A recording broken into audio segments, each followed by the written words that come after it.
ঠিক আছে, আমি স্টার্ট করছি। সো আজকে হচ্ছে আমরা আমাদের যে চ্যাপ্টার ওয়ানের যে বাকি হাফটুকু বাকি ছিল সেটা হচ্ছে গিয়ে আমরা স্টার্ট করব আজকে।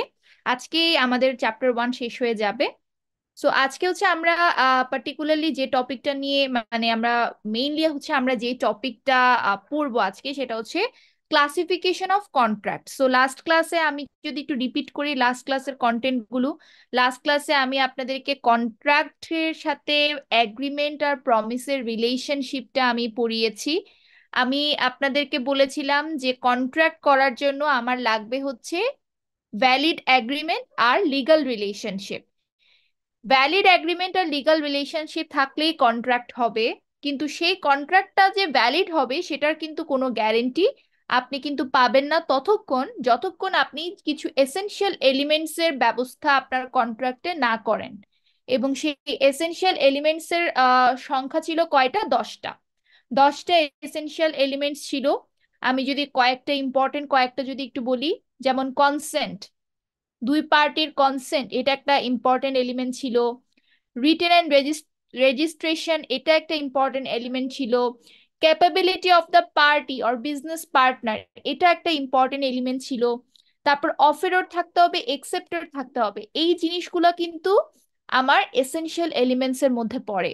সো একটা পয়েন্ট বারবার গত ক্লাসেও আমি বলেছি, আজকেও আমি ক্লিয়ার আউট করে দিচ্ছি যে ভ্যালিড এগ্রিমেন্ট আর লিগ্যাল রিলেশনশিপ থাকলে একটা কন্ট্রাক্ট তৈরি করা যায়, কিন্তু সেই কন্ট্রাক্টটাকে ভ্যালিড বানানোর জন্য ইউ নিড 10 এসেনশিয়াল এলিমেন্টস। ঠিক আছে? তো এগুলো ছিল আমাদের লাস্ট ক্লাসের কন্টেন্ট। আর আজকে হচ্ছে আমরা আমাদের রেস্ট অফ দ্য হাফ পড়বো চ্যাপ্টার 1-এ, সেটা হচ্ছে ক্লাসিফিকেশন অফ কন্ট্রাক্টস। সো আমি আপনাদেরকে ফার্স্টে একটু ডিসক্লেমার দিয়ে দিই, আপনি অনেকভাবেই আপনার কন্ট্রাক্টটাকে ক্লাসিফাই করতে পারবেন। তো এখানে মূলত 3 ভাবে বলা আছে। প্রথমটা হচ্ছে ক্লাসিফিকেশন অফ ভ্যালিডিটি, এরপরে হচ্ছে আপনার classification by mode of creation, তারপরে হচ্ছে classification by extent of execution. So আমি আপনাদেরকে প্রত্যেকটা ক্লাসিফিকেশনের আন্ডারে যে সাব ক্লাসিফিকেশনস গুলো আছে সেগুলো আমি সব আপনাদেরকে আজকে পড়াবো। সো ফার্স্টে চলে যাই আমাদের ক্লাসিফিকেশনস বাই ভ্যালিডিটি এই পয়েন্টটাতে। সো ক্লাসিফিকেশনস বাই ভ্যালিডিটির আন্ডারে আপনার 5টা কন্ট্রাক্ট আপনি হচ্ছে ক্লাসিফাই করতে পারেন। সেটা হচ্ছে, প্রথমটা হচ্ছে ভ্যালিড কন্ট্রাক্ট। আপনাকে যদি কেউ জিজ্ঞেস করে যে হোয়াট ইজ ভ্যালিড কন্ট্রাক্ট, আপনি একদম চোখ বন্ধ করে দুটো পয়েন্ট বলবেন। একটা হচ্ছে যা কিছু ল দ্বারা এনফোর্স, যে কন্ট্রাক্টটা ল দ্বারা এনফোর্স, ল দ্বারা কন্ট্রোলড, ল দ্বারা নিয়ন্ত্রিত, সেগুলো সবই ভ্যালিড কন্ট্রাক্ট। এখন আমি আপনাদের জিনিসটা আরো ইজি করে দিই।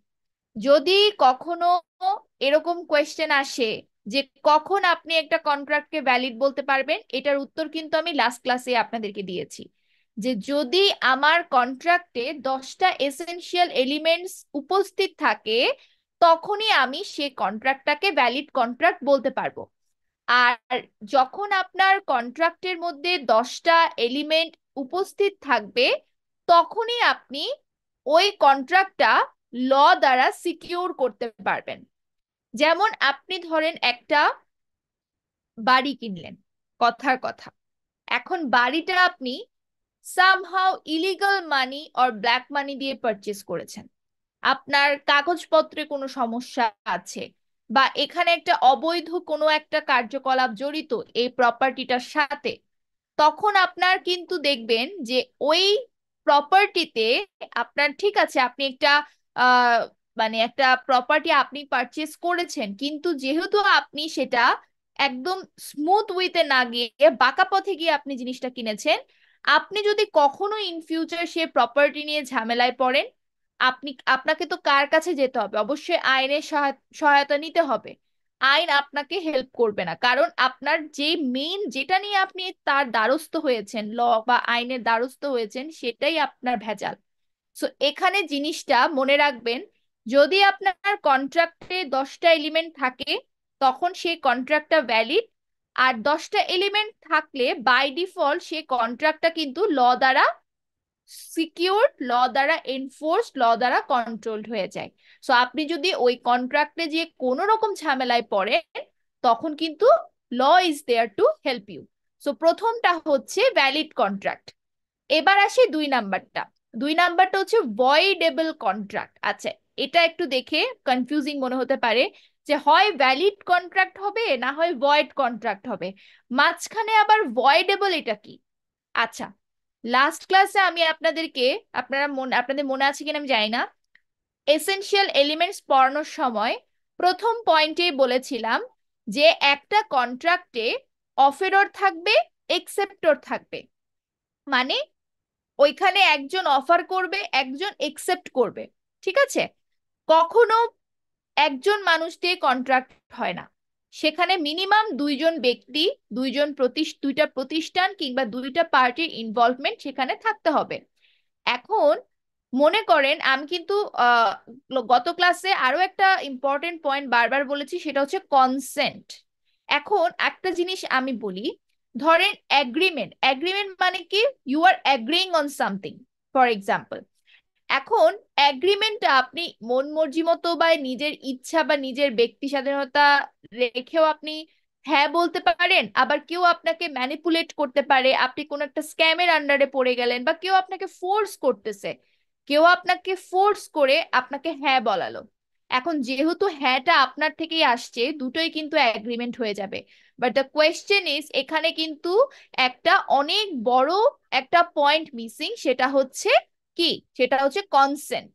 এই জায়গাতে কিন্তু কনসেন্টটা থাকতেছে না, কারণ সে কিন্তু স্বেচ্ছায় হ্যাঁ বলেনি, সে সে কিন্তু আপনার জোর জবরদস্তি পূর্বক হ্যাঁটা বলেছে, যে হ্যাঁ এখানে হচ্ছে গিয়ে আমি অ্যাগ্রি করতেছি, বাট এখানে কিন্তু আমার উইশ বা উইলটুকু কিন্তু নেই। সো এটা হচ্ছে ভয়েডেবল কন্ট্রাক্ট। এখন এই যে ভয়েডেবল কন্ট্রাক্টে যে দুইটা পার্টি বললাম, একটা হচ্ছে অফেরর, একটা হচ্ছে একসেপ্টর। মনে করেন অফেররের কনসেন্ট আছে কিন্তু একসেপ্টরের কনসেন্ট নেই, বা ভাইস ভার্সা, একসেপ্টরের কনসেন্ট আছে কিন্তু অফেরর সামহাও একটা মানে সিচুয়েশনের পাল্লায় পড়ে কাইন্ড অফ মানে কি বলবো, মানে একটা উইলিংনেস এর বাইরে গিয়ে সে হচ্ছে অফারটা করছে। দুই পার্টির ক্ষেত্রেই কিন্তু কনসেন্টটা মিসিং। সো যদি কোনো কন্ট্রাক্ট এরকম হয় যে এক পার্টির কনসেন্ট আছে কিন্তু অপর পার্টির সেখানে কোনো কনসেন্ট নাই, মানে অপর পার্টিকে সামহাও জোরপূর্বক কোনো একটা ইনফ্লুয়েন্স করে, ম্যানিপুলেট করে, ফ্রড করে, স্ক্যাম করে হ্যাঁ বলানো হয়েছে, তখন সে কন্ট্রাক্টটা যেটা তৈরি হবে সেটাকে আমরা বলবো ভয়েডেবল কন্ট্রাক্ট। যেমন দেখেন এখানে দুটো এক্সাম্পল আছে। প্রথমটাতে বলা আছে, প্রথমটা দিয়ে আমি বুঝাই, যে এ বি কে কাইন্ড অফ ফোর্স করতেছে যে তুমি যদি তোমার বাইকটা আমার কাছে 20,000 টাকায় বিক্রি না করো, আমি তোমাকে গুলি করে মেরে ফেলবো। তো দেখেন এখানে কিন্তু যে বি, যার বাইক, সে কিন্তু কাইন্ড অফ একটা মানে একটা বিপদে পড়ে বা তার নিজের জানের ভয় আছে, সেই ভয়ে সে হ্যাঁ বলে দিচ্ছে, আচ্ছা ঠিক আছে তুমি আমার বাইকটা 20,000 টাকায় নিয়ে যাও। এখন এ তো বলে বেড়াবে যে হ্যাঁ ও নিজ ইচ্ছা থেকেই দিছে, কিন্তু এখানে যে একটা ফোর্স অ্যাকশন জড়িত ছিল সেটা কিন্তু মিসিং। কারণ যেহেতু সে অ্যাগ্রি করছে, অ্যাগ্রি মানে অ্যাগ্রি, কিন্তু এই অ্যাগ্রিমেন্টে যেহেতু কনসেন্ট মিসিং, সো এখানে আমরা বলতে পারি যে এই কন্ট্রাক্টটা তখন হয়ে যাবে একটা ভয়েডেবল কন্ট্রাক্ট। তাহলে আমরা বুঝলাম যে দুই পার্টির মধ্যে যে কোনো একজন পার্টির যদি আমার কনসেন্টটা মিসিং থাকে, তখন সেটা হয়ে যায় একটা ভয়েডেবল কন্ট্রাক্ট। তাহলে ভ্যালিড কন্ট্রাক্ট বুঝলাম, ভয়েডেবল কন্ট্রাক্ট বুঝলাম। ভ্যালিড ভয়েডেবল এর মাঝখানে 3 নাম্বারটা হচ্ছে ভয়েড কন্ট্রাক্ট।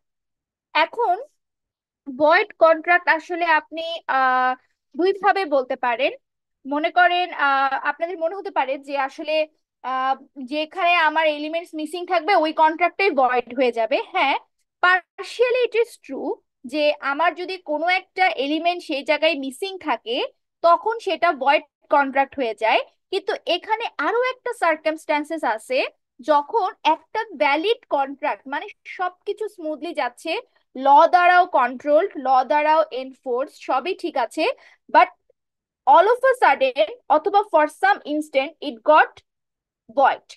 তার মানে এখানে দুটো সিচুয়েশন হতে পারে, একটা হচ্ছে শুরু থেকে ইট ওয়াজ ভয়েড, আরেকটা হচ্ছে এতদিন ভ্যালিড ছিল বাট ফর সাম রিজন সেটা হয়ে গেছে ভয়েড। তো এখন প্রশ্ন, খুব গুরুত্বপূর্ণ একটা point, the reason which turns a valid contract into a void. এই যে বললাম যে রিজন, কোন কোন কারণে একটা ভ্যালিড কন্ট্রাক্ট ভয়েড হয়ে যায়, এখানে কিছু কিছু বলা আছে, ইম্পসিবিলিটি, ইলিগালিটি, রেপুডিয়েশন, এক্সেট্রা এক্সেট্রা, এগুলো খুব কঠিন শব্দ। আমি আপনাদেরকে এখানে চারটা পয়েন্ট আমি দিয়েছি, চারটা পয়েন্টে আমি এক্সাম্পল দিয়ে বুঝিয়ে দিয়ে আপনাদের কাছে একদম ক্লিয়ার হয়ে যাবে। ফার্স্ট এরটা, আচ্ছা আমাদের এখানে আজান শুরু হচ্ছে, আমি একটু পরে আবার স্টার্ট করছি।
ঠিক আছে, আমি আবার স্টার্ট করছি।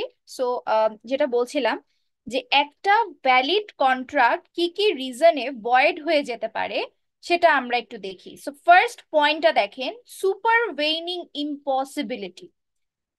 সুপারভেইনিং ইম্পসিবিলিটি জিনিসটা দেখে ফার্স্ট একটু টাফ মনে হতে পারে, বাট কনসেপ্টটা একদমই মানে একদমই সহজ।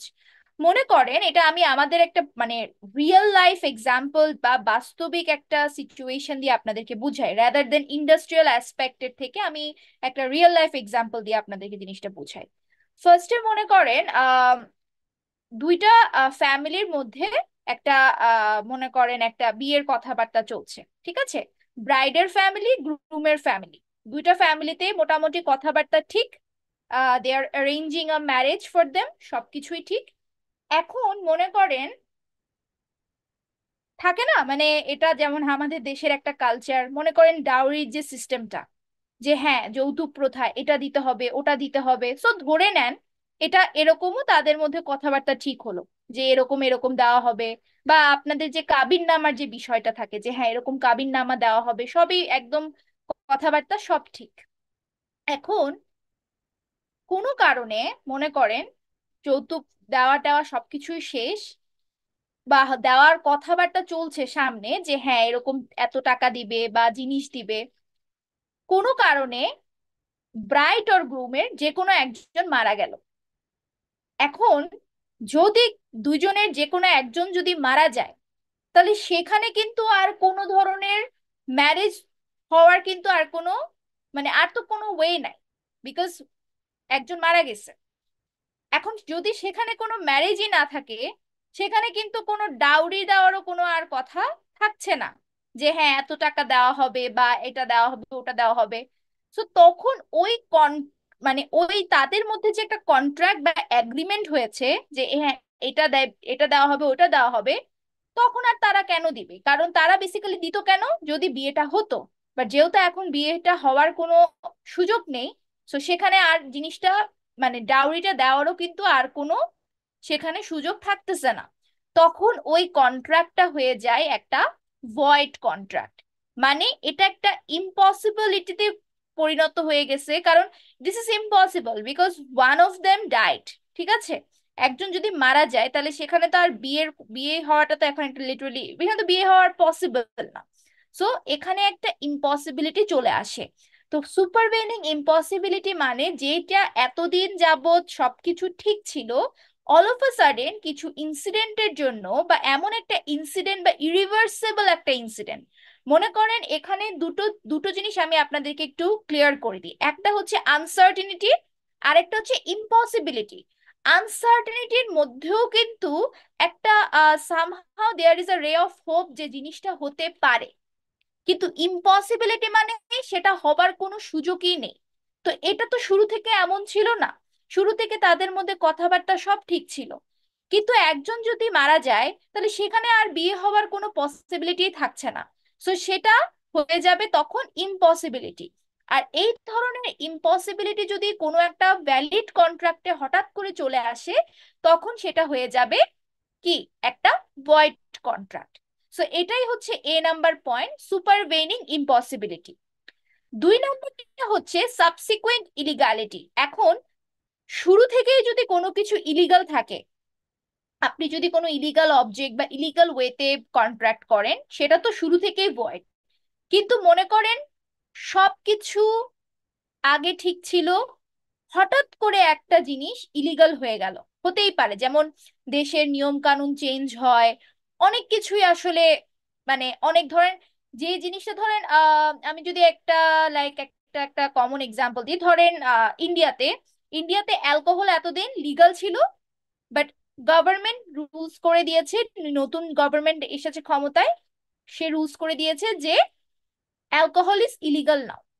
তো এখন মনে করেন আপনি এতদিন অ্যালকোহলের বিজনেস করছেন, এখন অ্যালকোহলের বিজনেস এতদিন করছেন, বাট তখন ওই সময় জিনিসটা কিন্তু ইলিগাল ছিল না, বাট এখন জিনিসটা ইলিগাল। সো যেহেতু অবজেক্টটা ইলিগাল, আপনার কন্ট্রাক্টটাও হয়ে যাবে তখন ইলিগাল। সো এটাকে বলা হচ্ছে সাবসিকুয়েন্ট ইলিগালিটি। একটা কন্ট্রাক্ট যদি এরকম হঠাৎ করে আপনার যে জিনিসটা আগে লিগাল ছিল বাট এখন সেটা ইলিগাল হিসেবে কাউন্ট করা হচ্ছে, আপনি স্টিল সেটা নিয়ে কন্ট্রাক্ট করবেন, তখন কিন্তু আপনার কন্ট্রাক্টটা হয়ে যাবে ভয়েড কন্ট্রাক্ট। এটা হচ্ছে subsequent illegality. 3 number, repudiation of a voidable contract. It's very easy. Voidable কি ছিল? ভয়েডেবল ছিল যে সে জোর জবরদস্তি পূর্বক হ্যাঁ বলেছে, জোর জবরদস্তি পূর্বক একটা এগ্রিমেন্ট হয়েছে, কন্ট্রাক্ট হয়েছে, সেটা কিন্তু ভয়েডেবল ছিল, নট ভ্যালিড, নট ভয়েড। ভয়েডেবল মানে মধ্যিখানে, ভ্যালিড আর ভয়েডের মাঝখানেরটা। কারণ একটা পার্টি, দুই পার্টির মধ্যে একটা পার্টি সেটা কনসেন্ট বিরোধী ছিল। এখন মনে করেন যে পার্টিটা এতদিন একটা ডিসিশনে বা একটা ধরেন ইনসিকিউরিটিতে ছিল, ইনসিকিউরিটিতে পড়ে সে হ্যাঁ বলেছে বা অ্যাগ্রিমেন্টে গিয়েছে, সে মোটামুটি একটা সাহস গেইন করে ফেললো, যে না, আমি এটা এই কন্ট্রাক্টর করব না, তখন সে যদি না করে দেয়, তখন তো সেখানে আর কোনো ভয়েডেবলি বা ভয়েডেবল বা ভ্যালিড থাকার তো আর কোনো প্রশ্নই থাকছে না, তখন সেটা হয়ে যাবে ভয়েড ভয়েড কন্ট্রাক্ট। তার মানে একটা ভয়েডেবল কন্ট্রাক্ট তখনই ভয়েড কন্ট্রাক্ট হয়ে যাবে যখন যে কনসেন্ট বিরোধী যে পার্টিটা ফোর্সফুলি হ্যাঁ বলেছিল regarding the agreement or the contract, সে ফাইনালি ডিসিশন নিল যে সে এটা করবে না, সেটা হচ্ছে void void contract, void repudiation of a voidable contract. আর 4 নম্বর পয়েন্টটা হচ্ছে আনসার্টিনিটি নিয়ে। এরকম একটা এক্সাম্পল আমি লাস্ট ক্লাসেও বলেছিলাম, আমি আবারও বলছি। মনে করেন আপনার বিশাল বড় ধানি জমি আছে, আপনি ধান নিজের জন্য রাখেন, দেশেও আপনি বিক্রি করেন, প্লাস আপনি বৈদেশিক চাহিদাও পূরণ করতে পারেন। এখন মনে করেন আপনি একজন বিদেশি পার্টিকে বললেন যে আপনি আগামী বছর তাকে 1000 মণ ধান আপনি প্রোভাইড করবেন, এবং তার কাছ থেকে আপনি অ্যাডভান্সও নিয়ে রাখলেন পরের বছরের জন্য। কিন্তু দেখলেন পরের বছর হয় বৃষ্টি হলো না, বা এমন একটা সিচুয়েশন হলো যে ধানের ফলনই হয় নাই, তখন কিন্তু আপনি বিপদে পড়ে যাবেন, কারণ আপনি কিন্তু আনসার্টিনিটির ব্যাপারটা আগে কিন্তু মেনশন করেননি। সো এখন যদি পরের বছর 2025-এর জন্য এগ্রিমেন্ট করতে গিয়ে দেখেন যে 2025-এ ধানের ফলনই হয় নাই, তখন তো সেই কন্ট্রাক্টটা হয়ে যাবে একটা ভয়েড কন্ট্রাক্ট। তার মানে এই যে 4টা রিজন আমি বললাম, এই 4টা রিজনে দেখেন এতদিন জিনিসটা ভ্যালিড ছিল, but all of a sudden due to some instance, due to some incident, it got void. So এটা হচ্ছে ভয়েড কন্ট্রাক্ট। তো এই 4টা পয়েন্ট যদি পরীক্ষায় আসে বা এরকম প্রশ্ন আসতে পারে, the reason, explain the reason which turns a valid contract into a void one, আপনারা এই 4টা পয়েন্ট মেমোরাইজ করবেন। ভিতরের কথাবার্তাগুলো নিজেদের মতো লিখতে পারেন, কোনো সমস্যা নাই, আর অবশ্যই প্রত্যেকটা পয়েন্টের আন্ডারে এক্সাম্পল দিয়ে লিখবেন। আচ্ছা, একটা কথা বলে রাখি, নট নেসেসারি যে এক্সাম্পল গুলো সব ইন্ডাস্ট্রিয়াল অ্যাসপেক্টে দিতে হবে। আপনি যদি রিয়েল লাইফ এক্সাম্পল, যেমন আমি এই 4টা এক্সপ্লেনের ক্ষেত্রে রিয়েল লাইফ এক্সাম্পল ব্যবহার করেছি, এরকম রিয়েল লাইফ এক্সাম্পলও যদি আপনি দিতে চান, you are good to go, কোনো সমস্যা নাই। জাস্ট এক্সাম্পলটা যাতে রিলিভেন্ট হয়, রিলিভেন্ট হলে তো আসলে আপনার অ্যান্সারটাই ভুল হয়ে যাবে। আপনি রিলিভেন্ট নিজের মতো এক্সাম্পল দিয়ে যদি জিনিসটা আমাকে এক্সপ্লেন করতে পারেন, you will get full marks. So এটা হচ্ছে ভয়েড কন্ট্রাক্ট। এটা ছিল 3 নাম্বার। 4 নাম্বারটা দেখাই। 4 নাম্বারটা হচ্ছে ভয়েড এগ্রিমেন্ট। এখানে একটা জিনিস মনে রাখবেন, ঠিক আছে, কন্ট্রাক্টের ক্লাসিফিকেশন পড়ছেন, ক্লাসিফিকেশন বাই ভ্যালিডিটি, কিন্তু এখানে কিন্তু এগ্রিমেন্টেরও একটা সাব পয়েন্ট আছে। অনেকে এটা মিস করে গিয়েছিল লাস্ট টাইম যখন আমি কোয়েশ্চেনটা দিয়েছিলাম, অনেকে মনে করেছে যে কন্ট্রাক্টের এখানে এগ্রিমেন্টের কথা কেন আসবে, বাট এগ্রিমেন্টও কিন্তু একটা পয়েন্ট। সোজা কথা, যেই এগ্রিমেন্টে কোনো কনসেন্ট নাই সেটাই হচ্ছে ভয়েড এগ্রিমেন্ট। এখন আপনাদেরকে আমি আরেকটু ইজি করে দিই, 2টা রিজনে একটা ভ্যালিড এগ্রিমেন্ট ভয়েড হয়ে যেতে পারে। একদম জাস্ট মনে রাখবেন, কন্ট্রাক্টের এসেনশিয়াল এলিমেন্টস ছিল 10টা, ঠিক আছে। এগ্রিমেন্টের ক্ষেত্রে যেটা ফ্রি কনসেন্ট বা কনসেন্টের যে এলিমেন্টটা ছিল ওটা ফিক্সড, ওটা কম্পালসারি, ওটা চেঞ্জ করা যাবে না। বাকি যে 9টা এলিমেন্ট ছিল কন্ট্রাক্টের, ভ্যালিড কন্ট্রাক্টের, সেখান থেকে যদি কোনো একটা মিসিং থাকে, তখন সেটা হবে ভয়েড এগ্রিমেন্ট। যেমন দেখেন এই যে এখানে লেখা আছে, there is the absence of one or more essential elements of a valid contract except that of free consent. তার মানে ফ্রি কনসেন্টটা ম্যান্ডেটরি, এটা থাকতেই হবে, বাট ওইটা বাদে বাকি যে 9টা ছিল, সেই 9টার মধ্যে যদি কোনো একটা মিসিং থাকে, তখন সেই এগ্রিমেন্টটা হয়ে যাবে ভয়েড এগ্রিমেন্ট। এটা ফার্স্ট রিজন। সেকেন্ড রিজন হচ্ছে, আপনি এমন একজনের সাথে এগ্রিমেন্টে গেলেন who does not have the capacity to lead the agreement, someone minor. মনে করেন কারো 5000 টাকা ইনভেস্ট করার ক্ষমতা নেই, আপনি তার সাথে 5 লাখ টাকার এগ্রিমেন্টে যাচ্ছেন। সো এটা আসলে একটা তখন হয়ে যাবে ভয়েড এগ্রিমেন্ট, বিকজ আপনি যার সাথে, আপনার যে পার্টি, সেই পার্টির কোনো সেই ক্যাপাবিলিটিটাই নাই এগ্রিমেন্টটাকে রান করার। সো এটা হচ্ছে void agreement. 3 number, an agreement without consideration is void.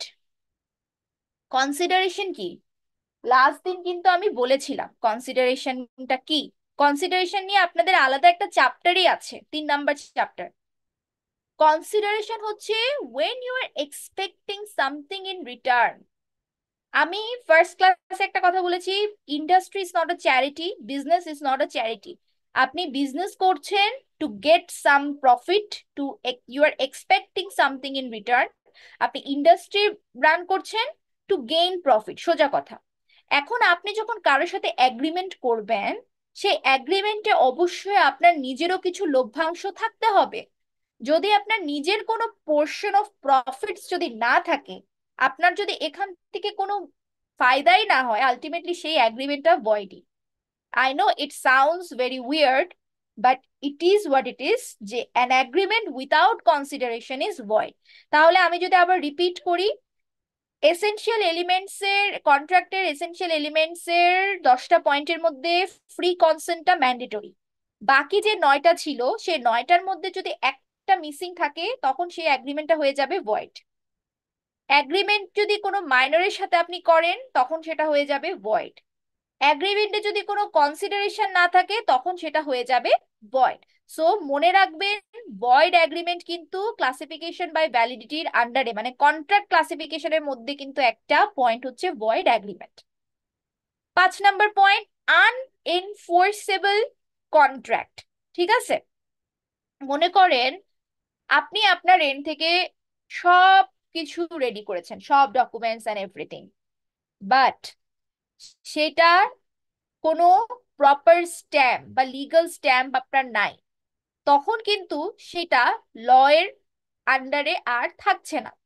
যেমন মনে করেন আপনার গাড়ির ট্যাক্স টোকেনের কাগজ করা আছে, ইন্স্যুরেন্সের কাগজ করা আছে, সব আছে, বাট সেই কাগজটার সামহাও মেয়াদটা উত্তীর্ণ হয়ে গেছে। ধরেন এটা লাস্ট, গত মাসে মেয়াদ শেষ, ধরেন একদিন আগেই মেয়াদ শেষ। একদিন আগে যদি মেয়াদ শেষ হয়ে যায়, তাহলে আজকের দিনে কিন্তু সেটা কিন্তু আর ভ্যালিড থাকতেছে না। সো এখন রাস্তায় গাড়ি বের করতে গিয়ে যদি সার্জেন আপনার গাড়ি ধরে, তখন কিন্তু আপনি যদি যতই বলেন আমার কাছে তো সব ডকুমেন্টস আছে, আপনার ডকুমেন্টস এর মেয়াদই তো শেষ হয়ে গেছে। তো সেখানে এটা তো আমার হাতে, আপনার এটা তো আইন বিরোধী, এটা তো আর ল আপনাকে বাঁচাতে পারবে না, আপনাকে ফাইন দিতেই হবে। সো এই ধরনের কন্ট্রাক্টস গুলো হচ্ছে আনএনফোর্সেবল কন্ট্রাক্ট। ঠিক আছে, due to some technical issues like missing of stamp papers or any kind of written document, যেটাতে মনে করেন যে সিগনেটরি ইস্যুস, মনে যেমন আমরা বলি না যে অ্যাপ্লিকেশন নিয়ে আসেন। এখন অ্যাপ্লিকেশন নিয়ে আসলেই তো হবে না, আপনি অ্যাপ্লিকেশন নিয়ে আসছেন তো কি হয়েছে, সেখানে তো হেড স্যারের সিগনেচার নাই। সো ওই অ্যাপ্লিকেশনটা আমার চোখে সেটার কোনো ভ্যালিডিটি নাই। অলদো ইউ ব্রড, ধরেন আপনি অসুস্থ ছিলেন, আপনি প্রেসক্রিপশনস নিয়ে আসছেন, আপনি সব এভিডেন্স নিয়ে আসছেন, আমিও দেখতেছি যে হ্যাঁ you are telling the truth, আপনি সিক ছিলেন, আপনি ক্লাস করতে পারেন না, কিন্তু স্টিল ওই জায়গায় হেড স্যারের অ্যাপ্রুভাল মিসিং। সো ওই জায়গায় যখন হেড স্যারের অ্যাপ্রুভাল মিসিং, তখন আপনার ডকুমেন্ট যতই লাইক ভ্যালিড হোক না কেন, জিনিসটা কিন্তু তখন নিয়ম পরিপন্থী হয়ে যাবে। সো এটাই হচ্ছে আনএনফোর্সেবল কন্ট্রাক্ট। 6 নাম্বার হচ্ছে ইলিগাল আর আনলফুল কন্ট্রাক্ট। এটা আর আমি এক্সাজারেট করে বলছি না। Hello, hello, hello. আচ্ছা, সো যেটা বলছিলাম, আচ্ছা আমাকে যদি কেউ কোয়েশ্চেন করেন ডিউরিং দ্য লেকচার, কাইন্ডলি একটু আমাকে চ্যাট বক্সে লিখে দিবেন, তাহলে আমার জন্য একটু ইয়ে হয়। অথবা ক্লাস শেষ করে আপনারা আপনাদের যদি কোনো কনফিউশন থাকে বা কোনো কোয়ারিজ থাকে বা কোথাও যদি রিপিট করতে হয়, আমাকে একটু ক্লাস শেষে বলবেন। এখন আপনারা কোথাও একটু নোট ডাউন করেন যেখানে যেখানে আমার আবার রিপিট করতে হবে, কারণ এতে করে আসলে ইন্টারাপশন হয়। আচ্ছা, 6 নাম্বারটা, যেটা 6 নাম্বারটা আমি আর এক্সাজারেট করে বলছি না, because you can easily understand যে ইলিগাল আর আনলফুল মানে কি। যা কিছু ল ফরবিডেন, যা কিছু ল এর নেচারের বা ল এর প্রভিশনের বাহিরে, সেগুলো সবই ইলিগাল। যেটা একটু আগে বলেছি যে একটা জিনিস 6 মাস আগেও লিগাল ছিল, সেটা এখন ইলিগাল হতেই পারে, হতেই পারে। সো ওইটা আপনি ডিফেন্ড করে পারবেন না যে 6 মাস আগেও তো আমি ব্যবসা করেছি, কারণ 6 মাস আগে ওটা লিগাল ছিল বাট এখন এটা ইলিগাল। সো ইলিগাল মানে ইলিগাল, ইলিগাল কোনো কিছু নিয়ে যদি আপনি কন্ট্রাক্ট করেন তখন সেটা ইলিগাল আর আনলফুল কন্ট্রাক্ট। যেখানে ইলিগালিটি থাকবে, ইমোরালিটি থাকবে, ফ্রড থাকবে, ফরবিডেন ইস্যুস থাকবে, সেখানে ল কখনোই আপনাকে প্রোটেক্ট করবে না, সোজা কথা। সো এই ছয়টা হচ্ছে ক্লাসিফিকেশনস বাই ভ্যালিডিটি, ছয়টা পয়েন্ট এটার আন্ডারে আসবে। আচ্ছা, এখানে যে same involves or implies injury to the person, মনে করেন কোনো একটা মানুষকে আপনি খুন করে একটা কন্ট্রাক্ট, খুন করার একটা কন্ট্রাক্ট করছেন, ঠিক আছে, সেটা কিন্তু ইলিগাল কন্ট্রাক্ট। সো এটা আপনারা দেখেই বুঝতে পারছেন যে কোন কোন পয়েন্টগুলোতে আমি একটা কন্ট্রাক্টকে ইলিগাল বলতে পারি। সো এটা আর আমি ওভার এক্সপ্লেন করছি না। কোর্ট যদি কোনো কিছুকে ইমোরাল বলে, মনে করেন হিউম্যান অর্গান ট্রান্সপ্ল্যান্ট, ঠিক আছে, এটা কিন্তু এটা খুবই সেন্সিটিভ একটা জিনিস। এখন হিউম্যান অর্গান ট্রান্সপ্ল্যান্ট করার সময় আপনি যদি এগুলো নিয়ে ডিল করেন, এগুলো নিয়ে আপনার যদি কন্ট্রাক্ট হয়, সেগুলোর কিন্তু কিছু sensitive formalities or provisions follow করতে হবে আপনাকে। আপনি ইচ্ছা মতো এরকম কোনো একটা মানুষের কিডনি হার্ট বের করে সেগুলো আপনি বিক্রি করতে পারবেন না। সেটার জন্য you have to secure the policies, সেটা ছাড়া কিন্তু পসিবল না। এখন কোর্ট যদি একটা কাজকে বলে দেয় ইটস ইমোরাল, দেন আপনি যদি ওটা নিয়ে কন্ট্রাক্ট করেন সেটা কিন্তু ইলিগাল। সেটা আপনি যতই বলেন যে না আমি তো মানুষের ভালো করছি, আমি একটা হিউম্যান অর্গানস তো অনেক, আমাদের শরীরে অনেক অর্গানস তো রিপ্লেসেবল, মনে করেন heart replaceable, kidneys replaceable, so আপনি ভালো করছেন। বা সিম্পলি চিন্তা করি রক্ত, ব্লাড, ব্লাড তো সবারই কম বেশি লাগে, বাট ব্লাড সাপ্লাই চেইনেরও কিন্তু একটা একটা ফর্মালিটিস, একটা পলিসি আছে। আপনি যেন তেন ভাবে ব্লাড কালেক্ট করে সেটা আপনি বিক্রি করতে পারবেন না বা এরকম ডিস্ট্রিবিউট করতে পারবেন না। সো এটাই বলছে যে if court regards is as immoral or oppose to public policy then it's illegal whatever your intention sir. আপনার যদি ভালো ইন্টেনশন আপনি করতে চান, স্টিল এটা ইমোরাল, স্টিল এটা ইলিগাল। আচ্ছা, এখন আসি classification by mode of creation. তাহলে আমি যদি আরেকবার একটু বলি, ক্লাসিফিকেশন বাই ভ্যালিডিটির আন্ডারে আমরা ছয়টা সাব পয়েন্ট দেখেছি: valid contract, voidable contract, void contract, void agreement, unenforceable contract, illegal contract. এই ছয়টা হচ্ছে ক্লাসিফিকেশনস বাই ভ্যালিডিটি। এবার আসি classifications by mode of creation. এটার আন্ডারে তিনটা সাব পয়েন্ট আছে। প্রথমটা হচ্ছে express contract. Mode of creation মানে how the contract is forming, এটার উপর ডিপেন্ড করে তিন ভাবে আমরা এটাকে ক্লাসিফাই করতে পারি। ফার্স্ট হচ্ছে এক্সপ্রেস কন্ট্রাক্ট। এক্সপ্রেস কন্ট্রাক্টটা হচ্ছে যখন দুই পক্ষের মধ্যে কথোপকথন হয়ে, সেটা ওভার দা ভয়েস হতে পারে অথবা রিটেন ফর্মে হতে পারে, হোয়াট এভার ইট ইজ, কথোপকথন হয়ে একটা মিউচুয়াল আন্ডারস্ট্যান্ডিং এর মাধ্যমে যখন একটা কন্ট্রাক্ট হয় তখন সেটা হচ্ছে এক্সপ্রেস কন্ট্রাক্ট। যেমন আমি আমার এক আত্মীয়কে আমার একটা পুরনো গাড়ি আমি বিক্রি করব। এখন অলদো আমার গাড়িটা এক্সপেন্সিভ, আমার গাড়িটা ব্র্যান্ড নিউ, হয়তো আমি বেশি দিন ইউজ করিনি, বাট আমি সেটা খুব কম দামে আমি আমার কাজিনকে এটা সেল করব। এখন আমি এটা এটা আমার আমার সাথে তার আন্ডারস্ট্যান্ডিং যে হ্যাঁ, অলদো ইটস ওয়ার্থ মোর, আমি এটাকে 5 লাখ টাকায় আমি আমার কাজিনের কাছে সেল করব। এবং আমার কাজিনও এটাতে অ্যাগ্রিড যে হ্যাঁ সে 5 লাখ টাকা দিয়ে গাড়িটা আমার কাছ থেকে পারচেজ করবে। সো যখন একটা মিউচুয়াল আন্ডারস্ট্যান্ডিং এর মাধ্যমে কথার থ্রুতে কিংবা রিটেন ফর্মে একটা কন্ট্রাক্ট হয় তখন সেটা হচ্ছে এক্সপ্রেস কন্ট্রাক্ট। দুই নাম্বারটা হচ্ছে ইমপ্লাইড কন্ট্রাক্ট। ইমপ্লাইড কন্ট্রাক্টটা একটু like it's kind of like আপনার কন্ট্রাক্ট করার কোনো ইন্টেনশন ছিল না, বাট কেউ জোর করে এসে আপনার সাথে একটা কন্ট্রাক্টে ইনভলভ হয়ে গেছে। এখন যখন জিনিসটাতে আপনি ইনভলভ হয়ে গেছেন, you are letting it happen. একটু কনফিউজিং মনে হচ্ছে, আমি একদম ইজি করে দিই।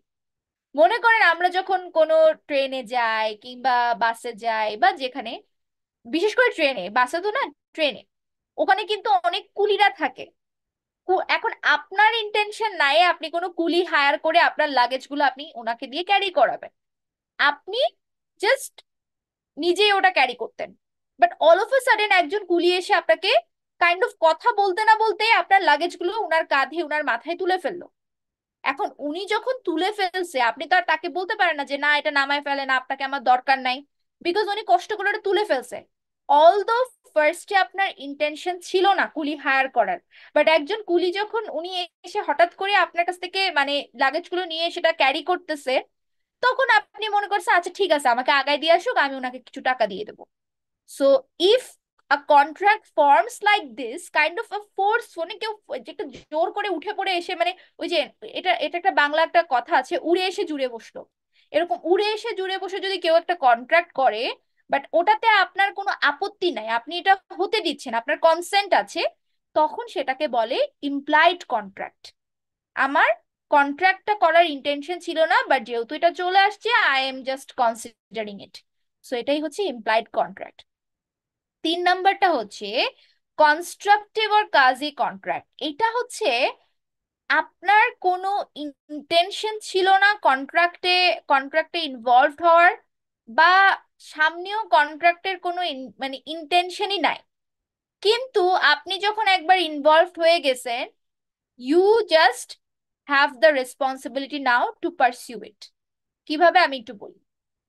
মনে করেন একজন লোকের থাকে না, অনেক সময় তো হয় যে পোষা প্রাণী হারিয়ে যায় বা মূল্যবান জিনিস হারিয়ে যায়।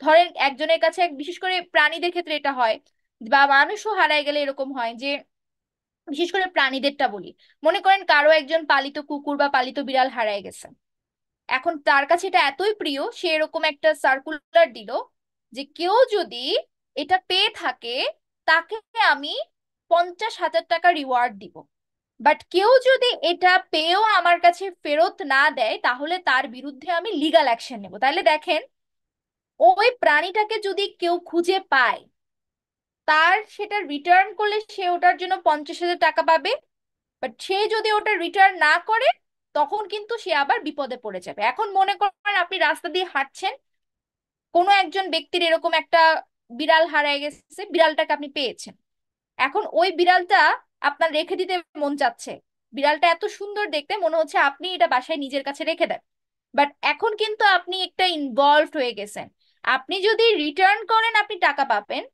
বাট আপনার রিটার্ন করতে ইচ্ছা করতেছে না, আবার রিটার্ন না করলে কিন্তু আপনি কিন্তু পুলিশের ধরেন পুলিশ আপনাকে ধরার একটা চান্স আছে।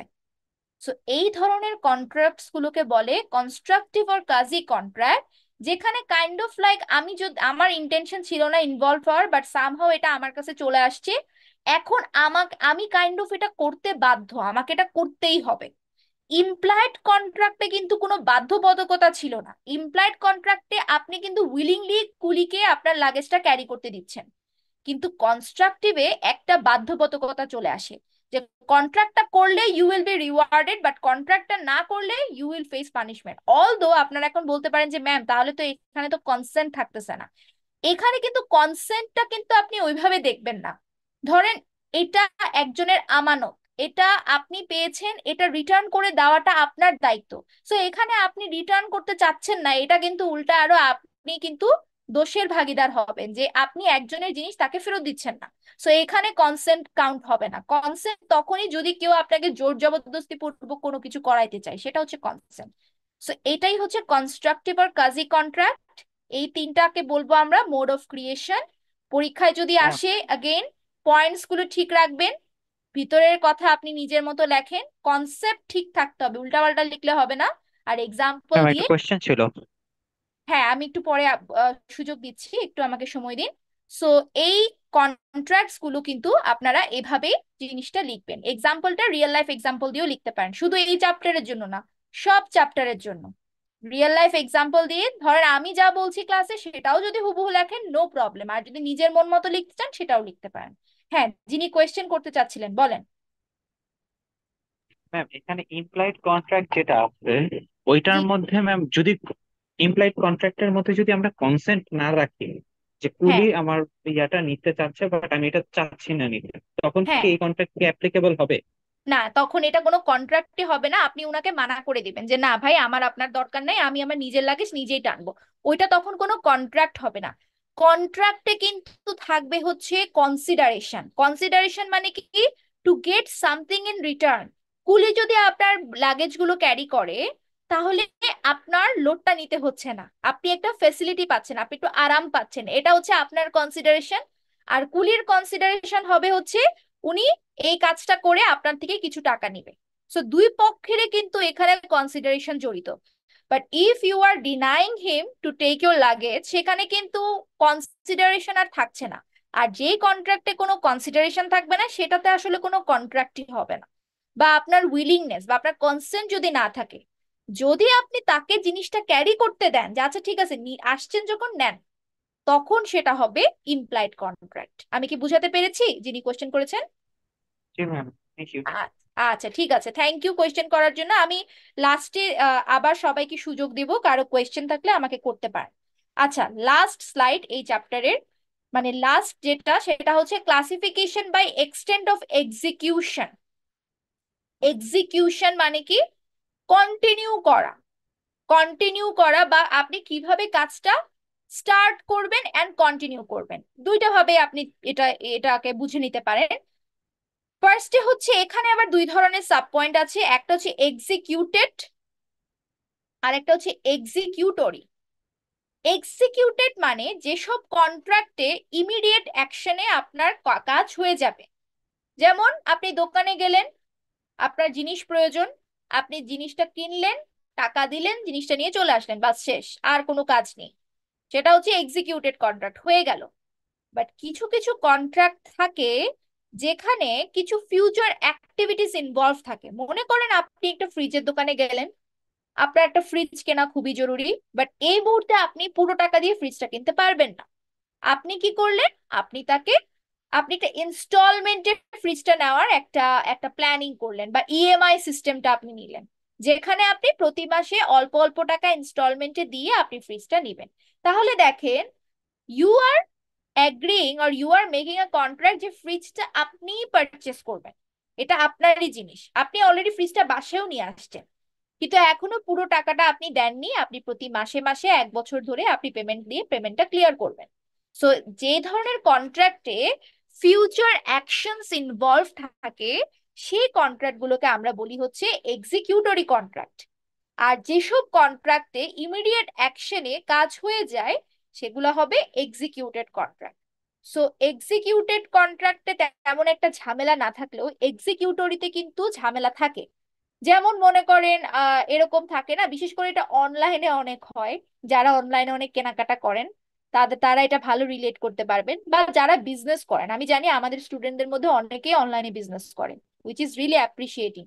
সো মনে করেন যারা বিজনেস করেন, এরকম থাকে না অনেকে যে পেমেন্ট পরে দিবে বা আস্তে ধীরে দিবে, অর্ডার করে ফেলে। এখন অনেক অর্ডার থাকে, মনে করেন প্রি অর্ডার বেসড, বাইরে থেকে পণ্য, আপনি পণ্যের অ্যাড দিলেন, আপনার ধরেন আপনি ইউএসএ থেকে প্রোডাক্ট এনে দিবেন, তো আপনার থেকে একজন অর্ডার দিল, অর্ডার কনফার্ম করলো, আপনি ইউএস থেকে প্রোডাক্ট আনাইলেন শিপিং চার্জ ট্যাক্স ম্যাক্স সবকিছু দিয়ে, বাট কাস্টমারটা লাস্টে বলে বসলো যে আমি আর এটা নিব না। এরকম কিন্তু হয়। আই আই হোপ আপনারা আমার সাথে রিলেট করতে পারছেন। সো এই জিনিসটা কিন্তু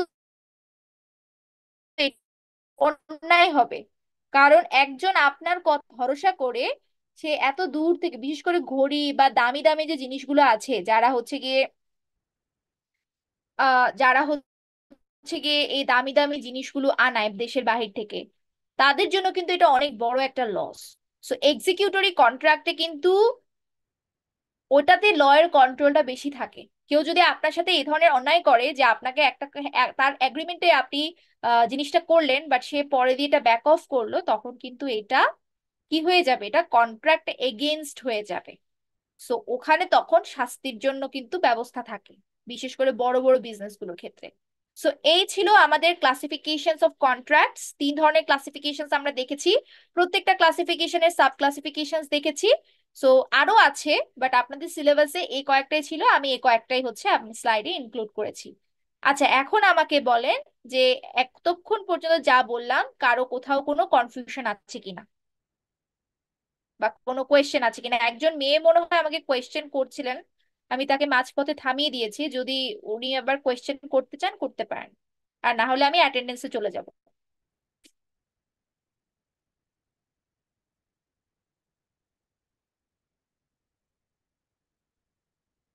কার কি কোনো কোয়েশ্চেন আছে?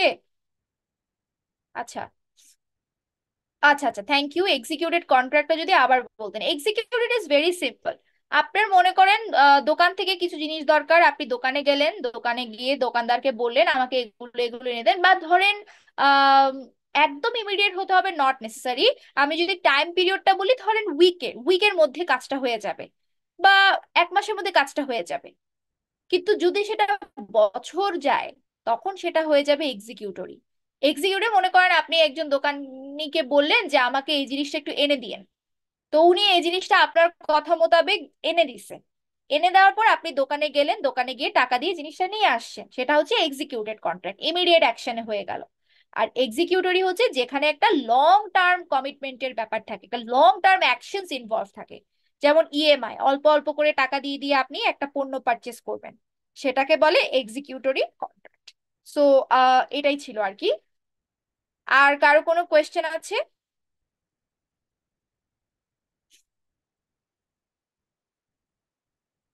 আচ্ছা, আই হোপ আর কোশ্চেন নেই।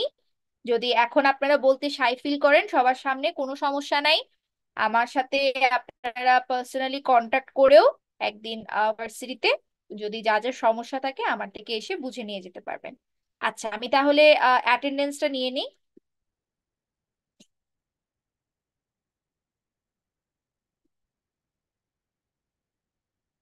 23 জুন 2207 আইপি, আইপি 22 এ সেকশন।